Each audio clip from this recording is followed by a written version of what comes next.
Christian Escoudé. Bonjour Bob. Donc vous rendez hommage à John Lewis à travers votre dernier album qui s'appelle Saint-Germain-des-Prés. Pourquoi ce titre?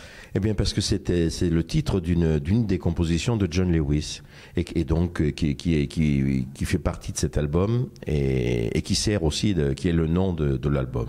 Voilà, mais c'était peut-être aussi un petit clin d'œil à Saint-Germain-des-Prés, à une époque, à une certaine musique. Tout à fait, parce que John Lewis était très francophile. Il partageait son temps, il avait une maison en France d'ailleurs, et puis il aimait beaucoup Paris, hein, Afternoon in Paris, pour citer quelques-unes de ses compositions. Il adorait Paris, quoi. Et puis, donc, je dirais ça, c'est le double. La double raison, quoi. D'une part Saint-Germain-des-Prés et puis d'autre part John Lewis.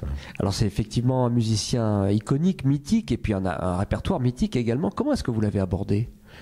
Comment j'ai abordé ce répertoire? Disons que j'ai pensé déjà il y avait par rapport à la formule orchestrale, quoi.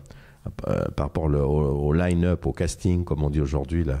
Alors c'est-à-dire que j'ai arrangé pour un saxophone ténor ou flûte qui est Lou Tabakine dans l'album, Stéphane Belmondo trompette ou bugle, et puis il y a Jean-Baptiste Laya à la guitare qui c'est pas un pianiste mais guitariste donc rythmique disons.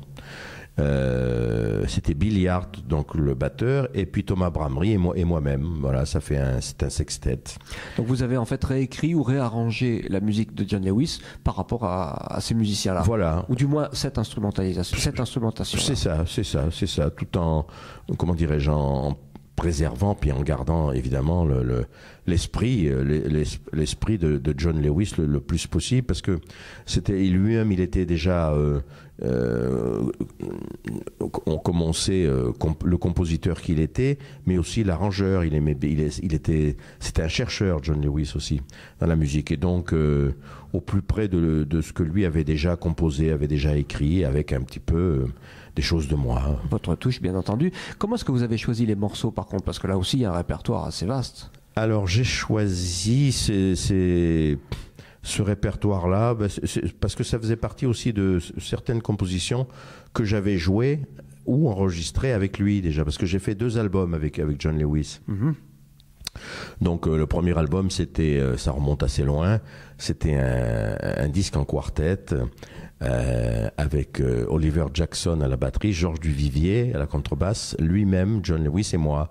Et donc là, il y a par exemple ce titre qui s'appelle La Ronde, et qui figure qu'on avait enregistré donc à cette époque-là, et qui figure aussi dans un de mes choix de l'album Saint-Germain-des-Prés. Puis bon, quelques-uns inévitables comme Django, évidemment, la plus connue des compositions de John Lewis sûrement, Afternoon in Paris, enfin tout ça. Voilà, enfin un choix comme ça, des choses de lui que soit que j'avais joué avec lui, soit que j'aimais bien, que je jouais moi-même comme ça, en dehors de lui. Alors on sait bien que vous continuez à tourner avec ce répertoire et avec donc peut-être pas exactement les musiciens du line-up que vous dites qu'il y a sur l'album. Est-ce qu'il y a un site sur lequel on peut suivre votre actualité? Ah ben oui, mes concerts sont annoncés sur Facebook déjà. J'ai une page Facebook. Il y aura donc, ça va être la semaine prochaine. Ça va être le 11